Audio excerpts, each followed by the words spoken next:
Bonjour à tous, bienvenue dans cette nouvelle vidéo. Alors non, il n'y a pas un problème de décalage dans le temps, on est vraiment fin mars.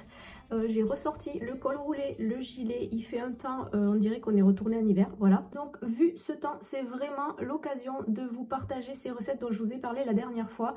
Des recettes un petit peu familiales, un peu fast food ou street food, je ne sais pas si on peut classer ça comme ça, mais du coup je vais vous partager une idée de recette pour faire des pizzas et des croques à la maison, voilà, qui sortent un petit peu de l'ordinaire mais qui restent équilibrés. Avant de commencer les recettes, je voulais vraiment vous remercier pour votre retour concernant l'e-book pour les 10 000 abonnés.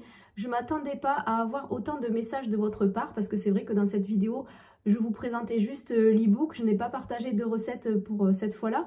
Et pourtant, vous avez été très nombreux à me répondre en fait par rapport à cet e-book, à me donner votre avis et à me remercier. Et j'ai trouvé ça vraiment très touchant de votre part, parce que vous n'étiez pas obligé d'écrire un commentaire pour cette vidéo-là, mais beaucoup d'entre vous l'ont fait et vraiment je trouve ça très très gentil. J'ai vu dans vos messages beaucoup de reconnaissance, ça m'a vraiment touchée. Certains d'entre vous m'ont avoué avoir changé d'alimentation depuis qu'ils me suivent sur les vidéos. Certains ont perdu du poids, mais vraiment j'avais des explications assez détaillées. Donc vraiment merci beaucoup pour ces échanges pleins de franchise, c'est vraiment très sympa.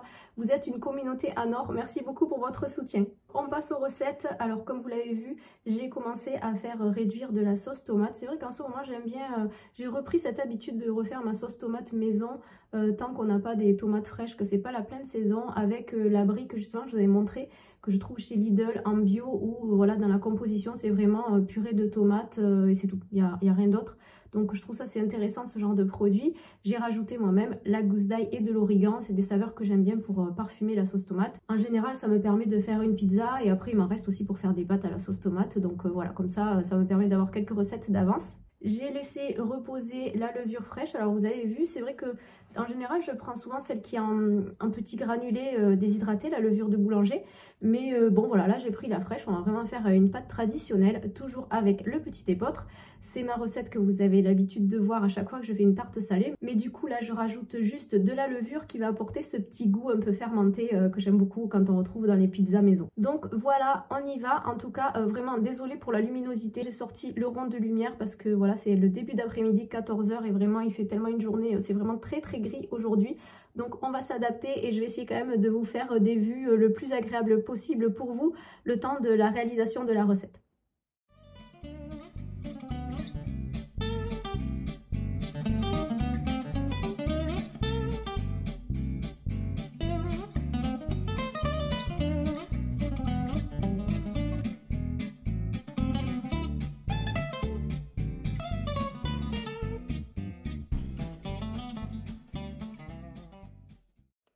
Alors, je vous montre les produits que je vais utiliser pour faire les recettes. En plus, ce qui est intéressant, c'est que c'est des surgelés que j'ai pris chez Picard. Je vous avais proposé de vous montrer les produits qui m'arrivent de prendre chez eux. Donc déjà, ce duo de poivrons rouge et jaune en bio, je trouve qu'il est super, tout est coupé. Déjà, on peut l'utiliser directement, c'est vraiment pratique. Ensuite, alors ça c'est pour la pizza aussi, mais d'abord je vous montre les aubergines que je vais utiliser. Alors ça c'est pas mal, avant il n'y avait pas cette petite pastille sans résidus de pesticides. Alors je sais pas si ce que ça vaut vraiment, mais bon je me dis que c'est toujours mieux. Et pareil pour les épinards, il n'y avait pas les bio et il y avait ceux-là. Donc pareil, sans résidus de pesticides, donc ça c'est pas mal. Et pour la pizza, donc je vais la faire aux légumes avec aubergines et poivrons. Et ça sera pour faire le croque, épinards, chèvre, miel, noix. Je pense que ça va pas être mal, voilà. Et donc pour faire la pizza, j'avais acheté ces saucisses végétales au magasin bio. Et je me dis que ça va vraiment faire un petit peu, vous savez, les recettes, je crois que c'est pepperoni, il me semble, non, dans les pizzerias, quand il y a des sortes de petites merguez comme ça coupées ou des saucisses, je sais pas. Et ce qui est super intéressant, c'est qu'il y a 29% de protéines végétales. Donc en plus ça change, c'est pas du tofu, c'est pas du soja. Donc le sétan c'est de la protéine de blé. Et je trouve que voilà, ça permet de varier les sources de protéines et ça va surtout nous permettre d'avoir une pizza beaucoup plus équilibrée avec suffisamment de protéines. Et bien sûr, nous après on va rajouter aussi tout ce qui est la partie légumes, ce qui va nous permettre d'avoir une bonne pizza bien équilibrée. Donc je vais faire des petites rondelles vraiment pour qu'on retrouve bien la forme de la saucisse sur le dessus de la pizza. comme ça, je pense que ça sera visuellement assez sympa, plutôt trompe-l'œil. Et au niveau des légumes, franchement, j'ai fait à l'œil, j'ai sorti 3 tranches d'aubergines. Et là, je sais pas, je dois avoir à peu près 200 g de poivrons. Je pense que je vais quand même les faire un petit peu dorés à la poêle parce que je voudrais pas que ça rende trop d'eau comme ils sont encore congelés. J'ai pas pensé à les sortir avant. Je vais les faire juste un petit peu dorés avant de les rajouter sur la pizza, pour être sûr d'avoir une bonne cuisson. Voilà, je termine les petites rondelles et puis après on pourra passer au montage de la pizza. Je vais quand même attendre un petit peu que la pâte est suffisamment levée, mais voilà, je pense que ça sera bon. Donc voilà un petit peu, d'un peu plus près, les petites rondelles de ces saucisses végétales. Alors je trouve que ça a vraiment son effet, hein. C'est très trompe-l'œil. Ça va un petit peu rôtir en plus une fois que ça va passer au four. Et je pense qu'avec les poivrons, les aubergines, voilà, ça va faire plein de saveurs qui vont bien se marier entre elles. Ça va être super bon. Donc j'ai vérifié la composition au niveau des saucisses végé andalouses. Donc c'est bien ça, il y a du poivron rouge, des épices, moutarde et fumée au bois de hêtre. Donc voilà, je pense que ça va vraiment avoir beaucoup de goût. Ça sera parfait pour mettre par-dessus. Et je vais essayer vraiment de les faire un petit peu griller. Je pense que ça sera super bon. Et il y a quand même de la graisse de coco. Donc voilà, ça va facilement bien frire sur le dessus.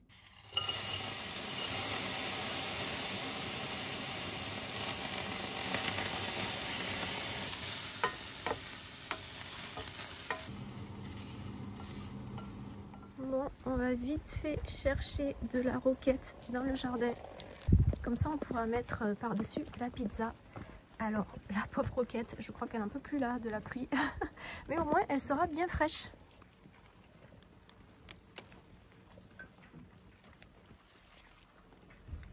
Vous vous rappelez, au mois de février, quand je coupais la vigne là, que j'étais en débardeur, parce qu'il faisait super chaud. Oh bah, on dirait pas, hein. J'étais loin d'imaginer qu'il allait encore faire ce temps-là. Quand je vous dis qu'il fait un temps exécrable. Bref, on retourne au chaud. On va finir notre pizza avec la roquette. Alors, la petite pâte. Oh, oh là là, elle a bien monté déjà. Super. Et donc vous voyez, j'ai utilisé de la farine complète de petit épeautre. Et quand même, ça n'empêche pas de lever, hein. Donc on va avoir une bonne saveur vraiment rustique, je trouve, du petit épeautre. Et avec la levure de boulanger, la levure fraîche, ça sera vraiment d'un goût franc. J'aime beaucoup ce genre de goût dans l'alimentation, en fait, les aliments assez bruts. Donc là, voilà, ça va vraiment faire une belle pâte à pizza.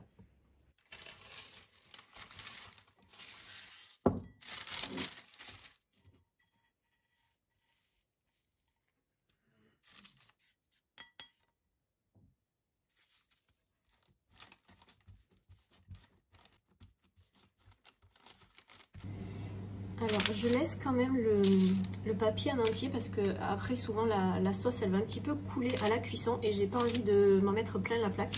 Donc je vais commencer par mettre la sauce tomate au fond. Vous voyez comme elle a bien réduit, elle est assez épaisse. Si j'avais mis directement la brique, ben, j'en aurais mis partout, ça serait trop liquide. Et de toute façon c'est beaucoup plus digeste, elle perd un petit peu de son acidité en la faisant cuire un peu plus. Donc voilà. Ça demande pas beaucoup, c'est pas très compliqué, il suffit de la laisser sur le feu, ça cuit tout seul. Et voilà, ça fait une sauce tomate maison, plus digeste, moins acide, et vous savez ce qu'il y a dedans. Et voilà, vous pouvez l'aromatiser avec ce que vous voulez, comme moi je vous ai dit, j'aime beaucoup avec ail et origan. Je trouve que voilà, c'est des saveurs qui me plaisent beaucoup. Et d'ailleurs c'est pareil, hein, cette pizza c'est avec des saveurs à mon goût. Vous pouvez tout à fait l'accommoder. Vous pouvez très bien mettre du jambon, des anchois pour faire source de protéines et d'autres légumes. Hein. On peut faire aussi quand ça sera la saison avec des courgettes. C'est super bon, des courgettes grillées. Donc voilà, n'hésitez pas à varier. Je vais commencer par mettre les aubergines. Donc vraiment 3 tranches vu la taille de la pizza. Là ça fait pour une personne on va dire avec un bon appétit, ça fait une belle pizza. Et sinon bon voilà, la moitié c'est pas mal hein, parce qu'on a mis 100 g de farine, donc c'est voilà, c'est une belle portion de féculents quand même. Comme quoi la pizza hein, même quand vous mangez une belle pizza c'est très riche hein, c'est une bonne source de glucides et d'énergie. Donc en général voilà, prévoyez de vous faire plaisir avec une pizza. Peut-être un jour où vous avez pas mal d'activités, où vous avez fait une bonne séance de sport, comme ça zéro remords, votre corps va profiter pleinement de cette énergie et il ne va pas stocker et vous pouvez vous faire plaisir et manger de bons repas comme tout le monde. Voilà, si vous voulez faire une sortie pizza, surtout ne vous privez pas. Ensuite, les petites rondelles de saucisses végétales. Alors, vous allez voir, ça permet d'en mettre pas mal du coup. Vous allez vous rendre compte aussi que la part de protéines est vraiment importante parce que là j'ai mis le paquet, il y avait 130 grammes. Donc voilà, pour une personne ou même pour 2 personnes, voilà, on a une belle portion. Et c'est ce qu'il faut pour équilibrer votre repas, pour que votre pizza ne soit pas seulement une source de glucides, mais aussi suffisamment de protéines. Et puis franchement, ça va être super gourmand finalement. C'est bien généreux. En plus, elles vont griller, ça va faire du jus. Ça va être très très bon et vraiment gourmand. Je vais rajouter du parmesan, mais vous pouvez mettre de l'emmental selon votre goût. Et puis des petites olives noires quand même, c'est la base. Alors franchement, je préfère les copeaux de parmesan, c'est beaucoup plus généreux, gourmand, c'est un petit peu les termes que j'emploie depuis le début de cette recette, mais voilà, c'est ce qui correspond le mieux, je pense, quand on a envie de se régaler avec ce genre de plat, parce que je trouve que les morceaux de parmesan en fait vont bien fondre et ça sera beaucoup plus consistant, on va dire, que si on met du parmesan râpé. Donc là, voilà, on aura des morceaux entiers de fromage et ça sera vraiment délicieux. Voilà. On aura notre petite part de produits laitiers. Je reste raisonnable. Je pense que je ne suis pas à plus de 20 grammes là sur toute la pizza. Je n'y suis pas, c'est quasiment sûr.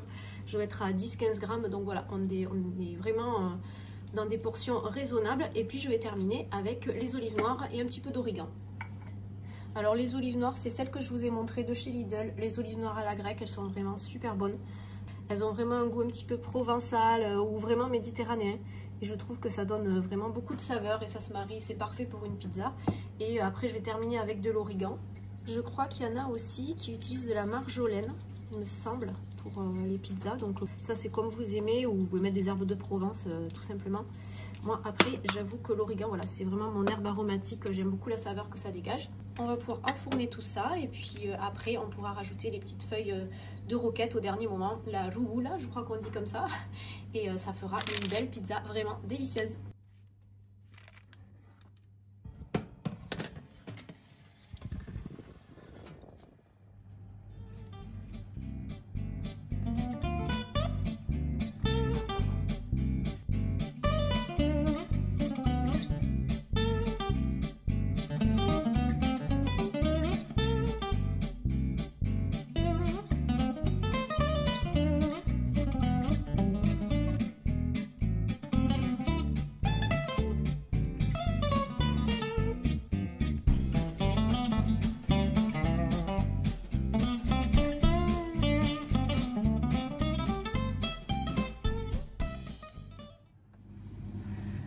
Alors, je vous change un petit peu de côté pour que ça soit moins ennuyeux pour vous. En fait, c'est marrant parce que cette vidéo, je voulais tout faire en voix off et je suis en train de tout faire en direct. Bon, ça sera peut-être plus facile au montage, je sais pas, on verra. Donc, je vous propose cette deuxième recette de croque. Alors, on est d'accord, hein, depuis le début de la vidéo, je vous parle de pizza croque-monsieur, mais c'est vraiment des recettes à mon goût en fait, mais qui pourront peut-être vous aider si vous êtes en famille ou avec des amis, quand vous faites voilà, soirée pizza ou soirée croque-monsieur.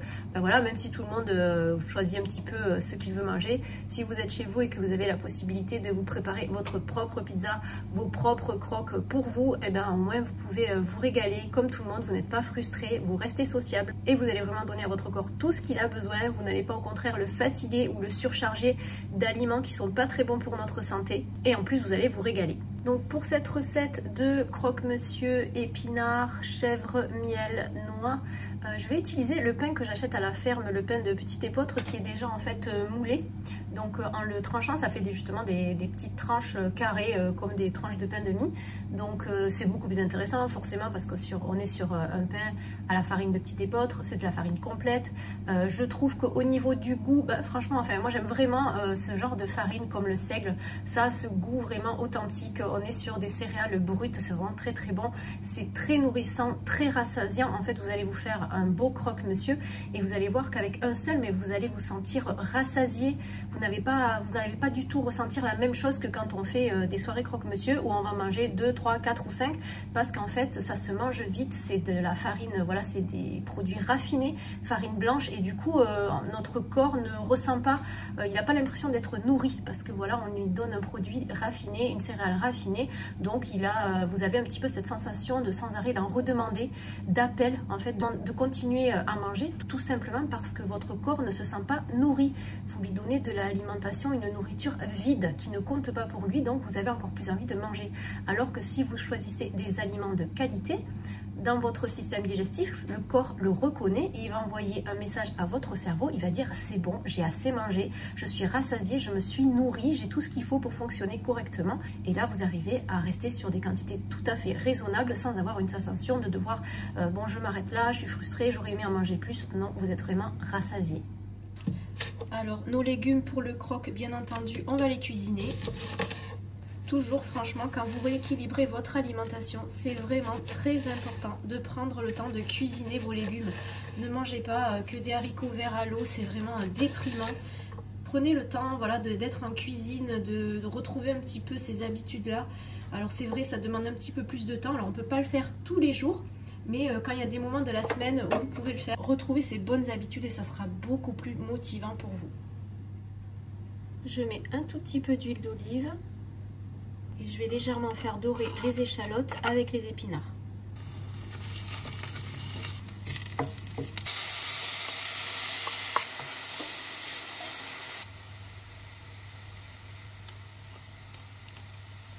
Alors, je vais vous filmer le montage du croque et ensuite, je me suis dit que j'allais vous proposer en fait une recette supplémentaire que j'ai testée d'ailleurs cette semaine pour faire un moelleux aux pommes avec les Protein Sync, le nouveau parfum, enfin non, c'est pas un nouveau parfum, c'est un parfum qu'ils ont mais c'est une édition limitée, le Apple Pie, et en fait c'était tellement bon. Je vais vous partager la recette pour que vous puissiez voir comment on peut équilibrer un repas en apportant suffisamment de protéines et là en complétant justement avec les protéines en poudre. Donc on dresse le croque et après on fait le dessert. Alors vous voyez les petites tranches de pain de petite épeautre, parfait. J'utilise un petit plat comme ça pour que ça tienne bien au moment de la cuisson parce que je pense qu'avec la quantité d'épinards que je vais rajouter, ça va être un petit peu dodu, je pense. Donc voilà, pour pas que ça tombe quand ça va cuire et pour que je puisse facilement rajouter le fromage, les noix et le miel. Donc pour le fromage, je suis assez généreuse, j'en mets 30 grammes, voilà, c'est une belle portion. Je vais rajouter un petit peu de miel, en plus celui-ci je l'aime beaucoup, c'est du miel crémeux. Donc au moins il va bien rester sur le chèvre et fondre à peine au moment de la cuisson. Après, si vous n'aimez pas le sucré salé, ben, vous n'êtes pas obligé de le mettre. Ça, c'est vraiment parce que moi, je suis une vraie gourmande et que je trouve que c'est tellement bon, chèvre-miel. Donc voilà, ça fera cette petite association. D'ailleurs, ce miel, je le trouve chez Lidl. Il est pas mal aussi. Français et responsable. Bon, je sais que le miel, c'est toute une histoire compliquée pour avoir du miel de qualité et qui en même temps permettent à nos chers apiculteurs de pouvoir vivre décemment de leur travail. J'ai trouvé celui-ci en ce moment. Après, sinon, j'aime bien utiliser, quand c'est possible, trouver du miel d'acacia bio et quand c'est possible, chez un apiculteur directement. Je termine avec les petites noix. Bon, j'en ai coupé peut-être un peu trop. Je ne vais pas avoir besoin de tout ça. Ça apportera du croquant et encore voilà, de la mâche, de la consistance à ce croque. Et vraiment, je peux vous assurer que ça va être délicieux. Je l'avais déjà fait, mais il y a super longtemps. J'essaierai de vous glisser la photo. Je l'avais fait avec des tranches de pain un petit peu plus ovales. C'était pas mal aussi. Ça faisait son effet. Voilà. Je termine. Je vais écraser un petit peu tout ça. Je vais le mettre au four, juste le temps de faire cuire l'œuf par-dessus. Comme ça, ça fera une petite portion de protéines. Alors bon, on a le gras du fromage, on aura aussi le gras de l'œuf. Mais voilà, j'ai mis à peine de l'huile d'olive tout à l'heure dans la poêle, donc ça reste à peu près raisonnable. Et le dessert que je vais faire, le moelleux aux pommes, je ne vais pas mettre de matière grasse. Donc voilà, je l'ai sorti du four. Le fromage commençait à fondre. Donc je vais essayer d'attraper ça délicatement pour pouvoir... Je vais y arriver, hein. Pour pouvoir le mettre dans l'assiette. Voilà. Je sais pas si vous voyez, je ne veux pas faire de bêtises, mais je vais vous filmer après sur le côté. Voilà, il est magnifique ce croque, franchement. Il y a du miel là qui a commencé à couler. Alors ok, c'est un croque aux épinards, mais franchement, ne me dites pas qu'il ne vous fait pas envie. Comme quoi, on peut manger équilibré, sain et se régaler et faire des recettes vraiment gourmandes. On va rajouter l'œuf par-dessus et pour l'assaisonnement des endives, je vais juste mettre du vinaigre balsamique puisque vous avez vu, au niveau des lipides, on est vraiment très bien pour la recette. Donc voilà, trouver l'équilibre aussi, c'est se rendre compte facilement sans avoir à calculer ou autre, repérer chaque groupe alimentaire et adapter nos assiettes pour qu'elles restent toujours équilibrées. Je termine avec l'œuf, je vais essayer de ne pas faire de bêtises. Non, ça devrait aller. Et voilà, un peu de poivre au 5B, ça va tout bien relever. Franchement, ça serait dommage de se priver, d'avoir peur de manger certains aliments, de les diaboliser. Alors qu'avec tout ça, vous allez apporter de bons glucides. On a choisi un bon pain, du pain de petit épeautre pour faire ce croque. On a une bonne source de protéines avec l'œuf et aussi des bons lipides. On se fait plaisir, on rajoute une portion de fromage, des noix, excellent, les oléagineux également. Et pour apporter encore plus d'équilibre à cette assiette, j'ai rajouté une petite salade d'endives parce que là j'avais à peu près que 100 g d'épinards. Voilà, pour avoir une belle portion de légumes, on mange de tout et on se fait plaisir. Comme je vous disais, pour l'assaisonnement, je vais rester sur quelque chose de simple, du balsamique. Je ne vais pas utiliser de matière grasse puisqu'il y en a déjà pas mal dans toute la recette. Vous pouvez aussi faire une sauce blanche, c'est très bon avec les endives. Donc pour ce moelleux aux pommes, vous allez voir, c'est super simple. Je me sers de la petite dosette que j'ai pris avec le paquet de protéines. Donc là je mets une dosette, donc celle-ci c'est la Apple Pie. Profitez-en parce que c'est une édition limitée, ils ne la font pas tout le temps et en ce moment je sais qu'ils l'ont, donc vraiment je vous la recommande. Moi j'ai testé, j'avais un petit peu peur de sortir de ma zone de confort et de tester un nouveau parfum, mais franchement avec Sync on n'est jamais déçu et du coup c'est pour ça que je vous partage cette recette parce que c'est délicieux. Donc c'est super parce que la petite scoop me permet d'avoir la dose qu'il faut. Je vais déjà mélanger tous les ingrédients secs. Je rajoute une petite cuillère de levure chimique. Vous pouvez aussi utiliser du bicarbonate et du jus de citron. C'est beaucoup plus naturel si jamais. Je rajoute de la cannelle parce que je trouve que quand même, pomme cannelle, on ne peut pas faire meilleure association. J'en ai presque plus, c'est catastrophique. Il va falloir remédier à ça. Donc je mélange d'abord les ingrédients secs. Je vais rajouter du lait végétal et les pommes. Je mélange au fur et à mesure, comme ça il n'y a pas du tout de grumeaux.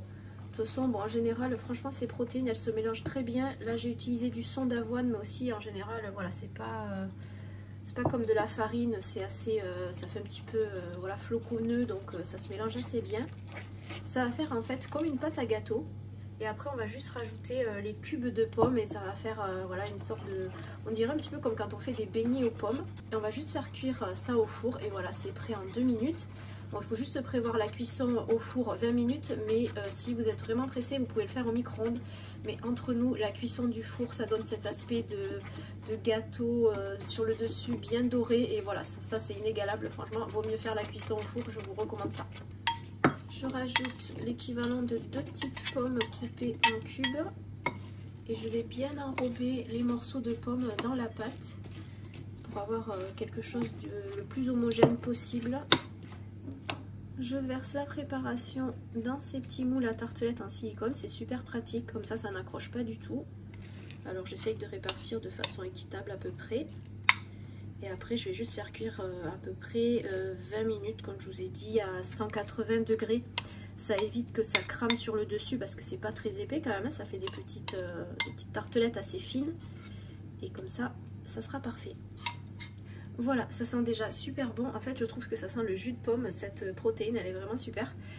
Ce que vous pouvez faire aussi, vous pouvez rajouter éventuellement quand vous faites cette recette des noisettes ou des amandes dans la préparation. Mais là, comme c'est pour accompagner le croque où il y a déjà le chèvre, des noix, j'ai mis un petit peu d'huile d'olive dans les épinards. Bon voilà, au niveau lipides, on a notre quota. Donc du coup, pour cette fois-ci, je laisse comme ça. Mais sinon, c'est très sympa aussi avec des oléagineux.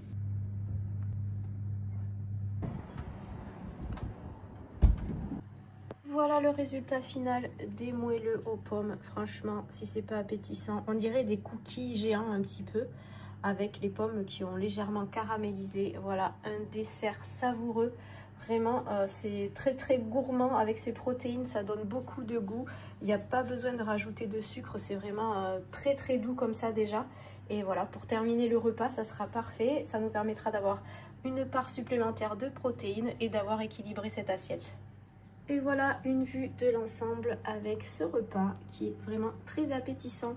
J'espère que ces vidéos vous permettent de vous réconcilier avec l'alimentation et de vous rassurer, de vous montrer que vous pouvez manger, que vous pouvez donner à votre corps tout ce qu'il a besoin. Vraiment, il faut juste retrouver chaque groupe alimentaire, créer son équilibre dans l'assiette, ce qui vous aidera à rester vraiment au meilleur de votre forme. Je vous laisse sur ces dernières recettes très appétissantes. Je vous dis à très vite pour de nouvelles vidéos. Prenez soin de vous.